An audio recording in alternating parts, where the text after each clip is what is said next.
Can you imagine if, China and India were to get together? That will be an incredible, incredible outcome. It's slower. I think Taiwan to China, you see more legs, I guess, because the Apple ecosystem's gone to India. So alongside with it, Foxconn, and with Foxconn comes the whole Taiwan electronic manufacturing ecosystem that's moved to India. I believe there are pockets of growth. You see the EV, from JSW has a good relationship with Shanghai Auto. I'm optimistic. I just think it will take time. It takes time to build trust, right? Mm-hmm. But it will take time. But like Singapore, Malaysia, with the SEZ, you're seeing a lot of activity. China to Malaysia, seeing a lot of activity. China, Vietnam, you still see a lot of activity. So I think north like Japan, Korea, also to Southeast Asia, you're seeing a lot of activity. So north to South Asia, there is a lot of intra-regional outreach and collaborations and trade. And I'm hopeful to see more between, India and the rest. Right, interesting. On China in particular, I believe you were there in the recent past. I'm sure you've spoken to your clients there. What's your view on the business momentum on the ground, more from the macroeconomy perspective? Do you see the property sector stabilizing? Do you think the worst is not over yet? Yeah, I think China's property market's quite idiosyncratic to China. Yes. You've got different tiers, first-tier cities where you've got pockets of great recovery in Shanghai and on the high end and residential especially. But you've got second and third-tier cities still slightly, in the doldrums, properties not being resold. But you've got the emergence of the pivots, right? I mean, Chinese businesses are incredibly fast at pivoting. They call, they have a word for it, involution. I had to look it up because I didn't know what involution meant in English. But the Chinese word neijuan, right, is often sort of used as a sort of, it's very tough to compete in China. If you can survive China, you can survive anywhere. It's basically what they're saying. But it's very tough to compete in China. But having said that, you've got pockets of exciting growth, right? Whether it's deep tech, AI, there are apparently many other deep-seek moments to come, biotechnology, because of their use of data and their very efficient use of models, small language models, for example, MCP. The use cases that they have on AI is tremendous. And then you've got the humanoid robots, the low-flying drone economy. My friends have taken the drones and said it was great. So you've got pockets of exciting growth, all driven by technology and fully supported by the government. And I think that's where you focus your growth on. I think consumer confidence is still tepid, and probably have to find more jobs. The job market hopefully will pick up. And we're looking at maybe the property market to finally kind of, bottom out in 1 or 2 years, probably more like 2 years if you're talking about the whole country. But as I said, there are pockets of recovery already in places like Shanghai. Okay. So taking into account the pocket of growth opportunities that you see there, what are your plans to expand your onshore business presence? Are there any particular areas you're looking at? Yes, definitely. I mean, you have to listen to when the Chinese government says what they say. And it's very consistent. I always take notes because then I know, if they put their mind to it, they will do it. So when they came up with their sci-tech, the science technology focus, and they gave you all the sectors such as, just said, okay, good. You could take notes and know where to focus. So I'm focusing on the 6-7 industries that they said they will focus on growing. A lot of it deep tech related. Go for that. I think onshore wealth will develop, and that's onshore wealth management. The reason I think that is, number one, rates are very low. And so the money has to be invested somewhere. Yeah. And it's not going to the property market. So, it will probably go into wealth management products. And in the past, the wealth management products in China, they suffered from that proliferation of trust products, which were essentially asset-backed securities against property. Right. They lost money. So now if you go in with a good, strong kosher value proposition, well diversified, low vol, risk return, risk appetite, suitable solutions, I think you have a good chance to winning. Right. So that includes a good estate plan, planning for the future, planning for your next generation, and investing in a sort of diversified portfolio. So we're investing in onshore wealth. We're also investing in backing some of these future industries. So when you say investing, it would be mainly in lending, human resources? No. So for wealth management, we just opened our wealth center in Shanghai. We'll probably open a few more if that goes well. All right. And then for the new economy or new tech companies, we are reaching out to them and helping them. So some of them want to go international. Right. We will bring them out to global markets. Some of them might need help on structuring or funding. Right. So whether we bring in VC companies, so we set up this new economy group. We call it Digital Economy Group a few years back, 2021, because we realized with tech companies, especially high growth tech companies, you can't use a traditional banking lens to lend to them because you won't lend to them. Right. But if you took a lens of how do you help them raise money, how do they get to break even, how do you then maybe create a different capital stack, including convertible bonds or hybrids, and bring in, A, B, C rounds, and then you IPO, then it's a different way to bank them. But and then we also did a fund with Temasek called Evolution X, where we came up with a growth debt fund as well, because I think you need to wear a different lens to bank these high growth tech companies, and so that's an area of expertise that we've grown over the years. Right.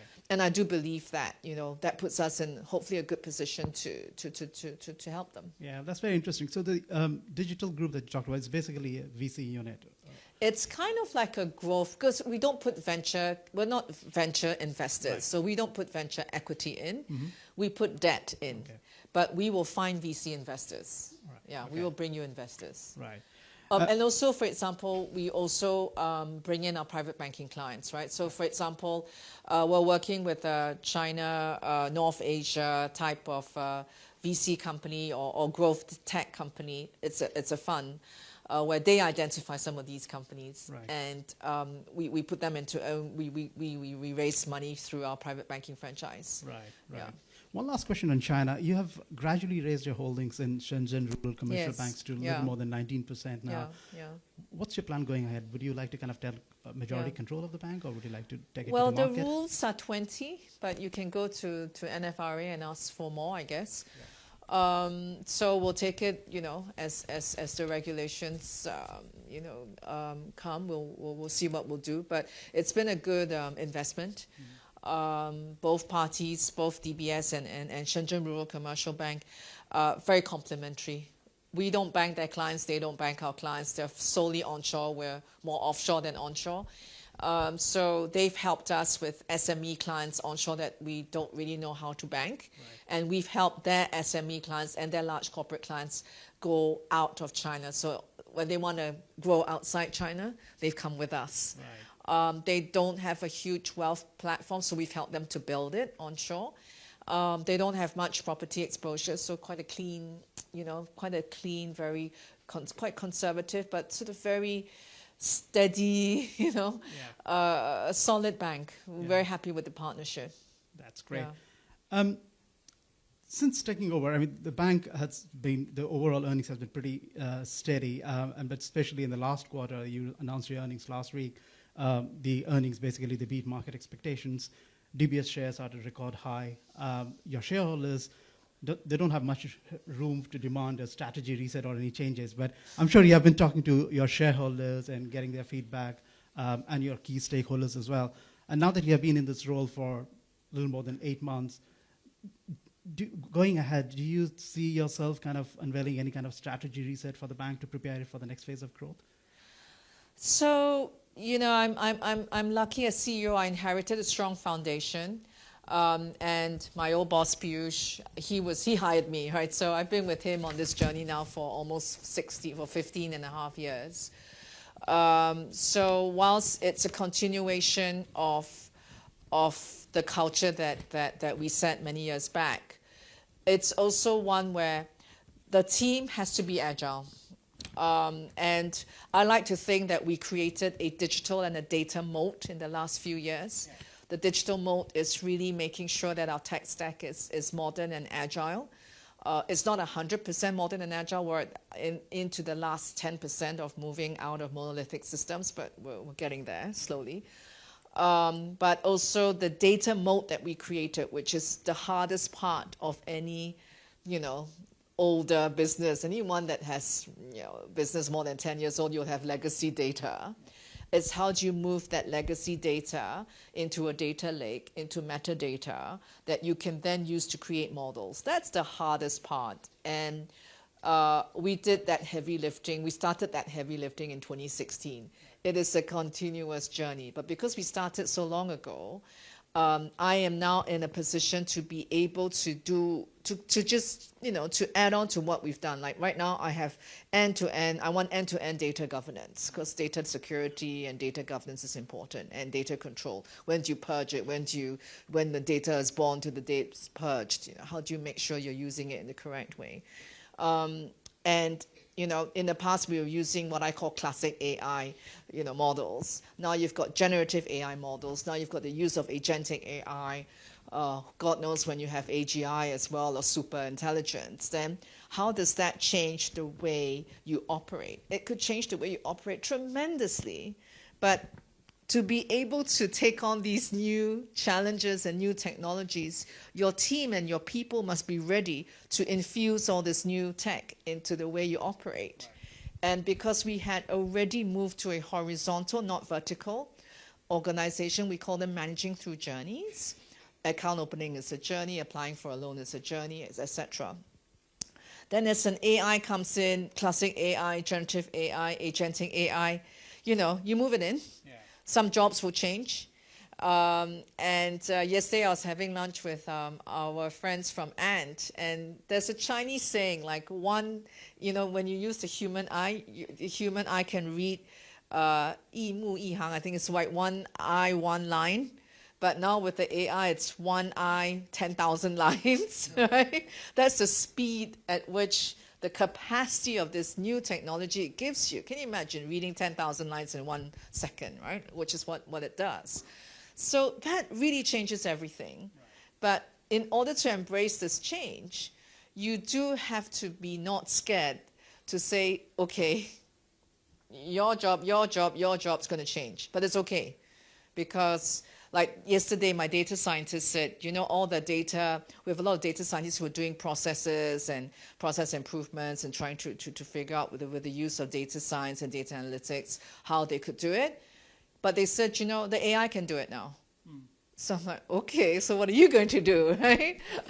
Do you remember when, like 5 years ago, we didn't have enough coders? Now coding is ubiquitous. Then we didn't have enough data scientists, but now the AI can also do the data science for you, right? So what are you going to do next, right? And they said, well, I'm going to now move on to the customer interaction side. I'm going to try and see what new, I will come up with new use cases for the model to test and learn, right? So now they're ideating, which is great. So I think the workforce that we operate now needs to be agile. And I always say hire for attitude, don't hire for knowledge. Knowledge is ubiquitous, attitude's not. Hire for attitude.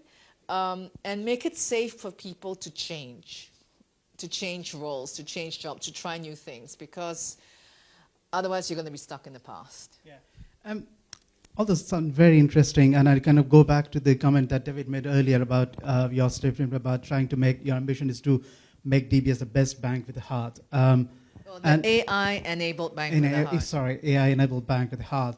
And the main debate that's going in the banking sector, and you talked about job changes, but what about job losses? Do you see AI resulting in big redundancies?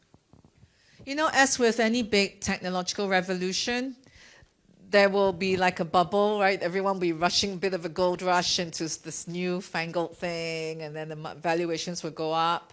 And then there will also be the fear of job losses. And inevitably, that sort of the bubble crashes or the bubble corrects. and the anticipated massive job losses didn't really happen. I mean, it would, of course, jobs will change, right? You know, horse cart, you know, you learn to drive a car, right? And now the car is self-driving, then you learn to do something else, right? You do something in the car.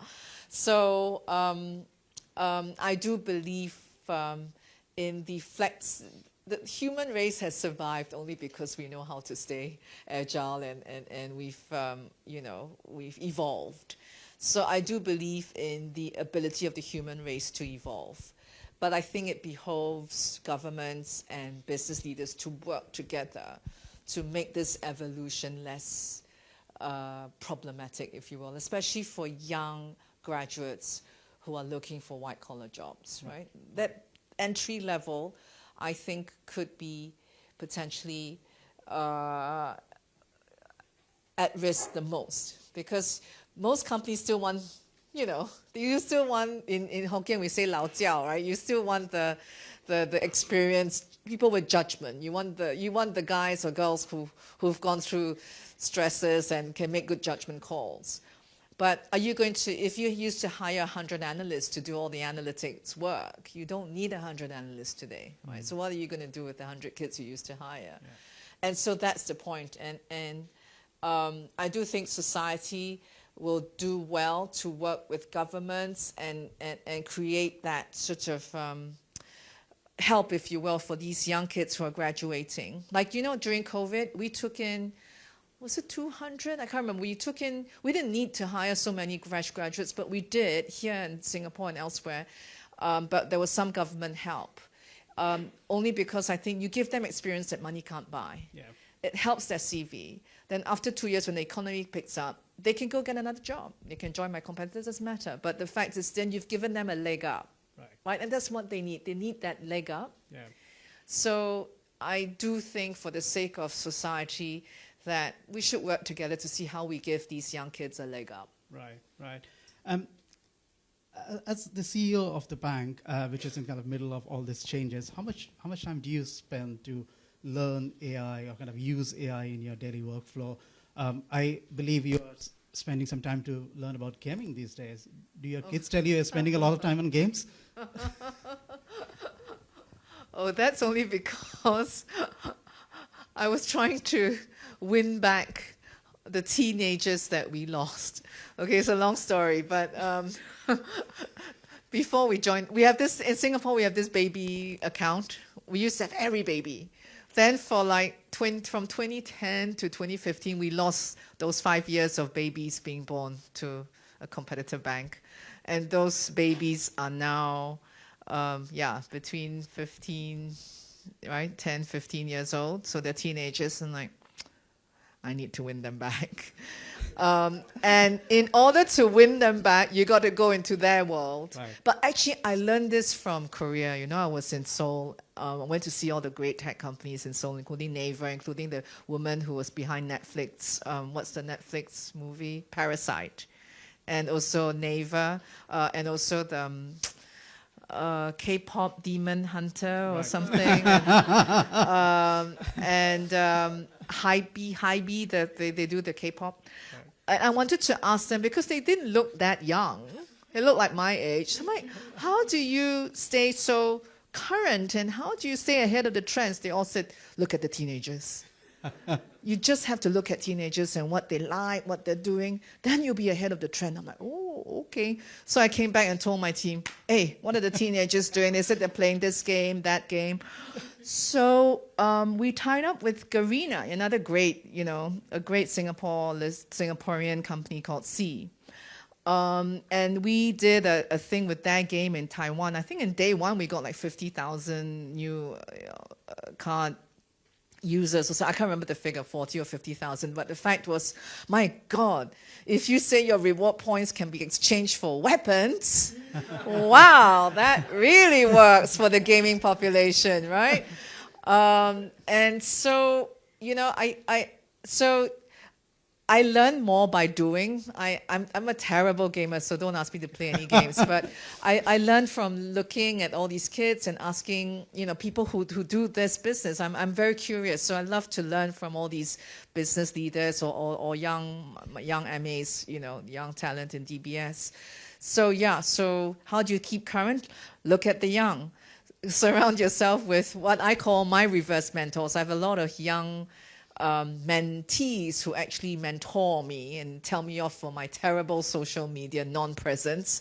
I don't have any TikTok account except all the hacking ones, the scammer ones that are not me.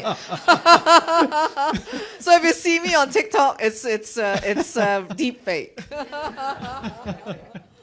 I'm sure there are fake Piyush Gupta accounts as well. And now Yes. I know we are running out of time, so we'll take a couple of questions from the audience. But before that, just one last question from me. One thing I've noticed that you come up with very interesting acronyms. So for you, DBS is the D stands for digital, dependable, and diversifier. So let me start a quick question on digital part of it. You were one of the first banks to launch crypto custody business in Asia 3-4 years ago. And then yesterday there was an announcement that Franklin Templeton to launch Singapore's first tokenized retail fund. How do you see digital asset business becoming a meaningful source of revenue generator for you going ahead?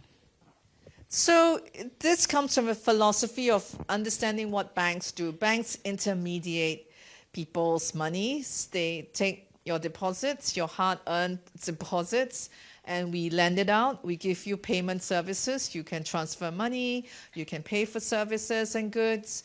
And that's sort of the baseline bread and butter banking business.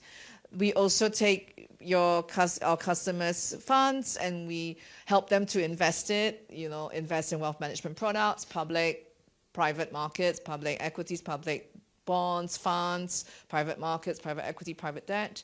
And then as the digital ecosystem evolved, if you want to stay in that business of being a trusted financial intermediary, you need to be able to also help them to get into the digital asset ecosystem.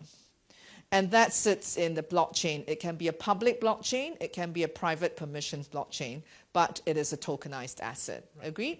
So if your customers, if you want to stay as your trusted partner to your customer, then if they're going into tokenized world, you should, be that trusted custodian of their tokenized assets. Agreed?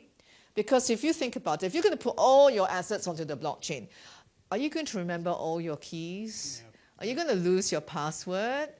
You are, right? The gateways for the scammers. I mean, yeah. So we only did the custody because many years ago, one big sovereign wealth fund, the lady boss gave everybody a Bitcoin. It was, I think, an experiment. It was $40 then. Then she wanted to see what they did with it. That's the story, anyway. But I remember getting a lot of calls many months after, like a year or two later. Right. I think Bitcoin went up to 10 or 20,000 and they all forgot their password, their crypto key. Oh, that was when we had an aha moment. We were like, oh, there is a use case for creating a strong custody for digital assets, and it has to be strong, because when you have assets in the blockchain, and I learned about this today. This is when you have young people working for you. They tell you, do you know about the dust? See, I didn't know about what the heck was dust, but if you have assets in the blockchain, you are constantly going to have dust. It's like having your mailbox, and your mailbox has to be open. Right? Your physical, and people stuff flyers in. You can't stop it. It just comes in. So you get dust in, and the dust are people fishing for your ID, right? And they're scammers. They're going to try and steal your coins, right? So you have to be so strong in your custody, right? So we have the cold wallet, we have an air gap, we have the hot wallet, and then again, like my young people are telling me, it's like you're in a submarine and you're surfacing 4 or 5 times a day. When you surface, the dust will come. You emerge, then you get out, and then the dust goes away. So they can't find you. So it's so complex, but you have to make sure you have a great, safe custody. Right. So for me, dependable bank, yes. D. I have to invest in great safe custody. So we did it. After we did it, the customers who customized with us said, you know, I maybe want to trade on and off ramp with someone I trust, and I maybe don't want to go to FTX or whatever. Some of these exchanges were going bust. So they said, why don't you create a digital exchange and I can go on and off ramp with you? So we're like, oh, okay. So we got regulatory approval, created a digital exchange. And then we thought we should actually learn to originate as well. So we learn best by doing, as I said. So we learned to originate, we learned to trade, we learned to do payments, we learned to do repo. And then we met Jenny Johnson, a couple of years ago. We started to whiteboard with her and her team. She's also really frontier. And so we figured that, you know, I said, Jenny, customers who are going to hold cash on the blockchain deserve to get yield. It's not fair that they're giving their yield away to the stablecoin issuers. So she said, okay, let's do this. So she has a money market fund. We tokenized it. It's on our exchange. Right. Amazing. I know we are running out of time, but we have time for just a couple of questions from the audience. If you could raise your hand, identify yourself, and ask your brief question. Sure, go ahead, please. Thank you, Shan. I have a question around financial literacy. You talked a little bit about teenagers, but my teenage daughter recently left home, went away to university, and it dawned upon me that we'd failed to educate her about financial literacy. How well is DBS doing in that space? And do you think in Singapore we should be doing more regionally to help people get financially literate? 100%. When I used to run the consumer bank, that included POSB, we used to reach out to all the community centers. We had to bribe them with food. So we'll serve dinner, and then people will come. And it was really basic, like don't don't spend too much on your credit card because your interest rates will snowball. To, you know, there's CPF, there's SA, there's OA, there's RA, there's MediFund, there's MediSafe, there's, I mean, all the conundrum of the alphabet soup of products, right? So the answer is yes. And we need to make it simple. The kids are all on Robinhood, Futu. Your daughter will probably open a Tiger broker or Futu or one of these, you know, things, because they all share on TikTok, right? So they will know about buying Bitcoin or... and in fact, you know why? One of the reasons why we got into the digital asset ecosystem was one Christmas, I looked at all the Visa payments of the kids, and you know, I was looking at how the young kids spend, and they were all buying Bitcoin on their parents or their supplementary cards using Visa or MasterCard or whatever. That was when I had an aha moment. So yes, absolutely, they should. What are we doing? So this is a big passion of mine too. So we're trying to bring, I think wealth is democratized. Wealth management should be democratized. It should go out to absolutely the youngest or not so rich person, absolutely. So whatever we've built for priority and private banking, we have brought it down to the masses. So, but you know, we can't afford one RM for every client, but we digitize the whole thing. So we have like Kiasu portfolios, right? This is the scared to lose portfolio, money market funds and bonds and what have you, and REITs maybe. Then we've got the higher medium risk and high risk, you know. So it's like save, invest, sleep, repeat, save, invest, sleep, repeat, kind of, you know, a regular savings plan. And we make it really simple. So every month when you get paid, you put a little bit away every month, same thing. So that snowballs, right? So nothing like that. I mean, what I like to think as compounding, the power of compounding when you're young, when your daughter's now, what, 18? Can you imagine if she compounds every month a little bit of her savings? By the time she gets to 30, she would have saved enough, right? Thank you. I'm afraid we have to wrap it up here, otherwise Tim will kill me. Thank you very much for your time. Thanks, it was Sumeet. a great conversation. Thank you all for coming. Thank you. Thank you.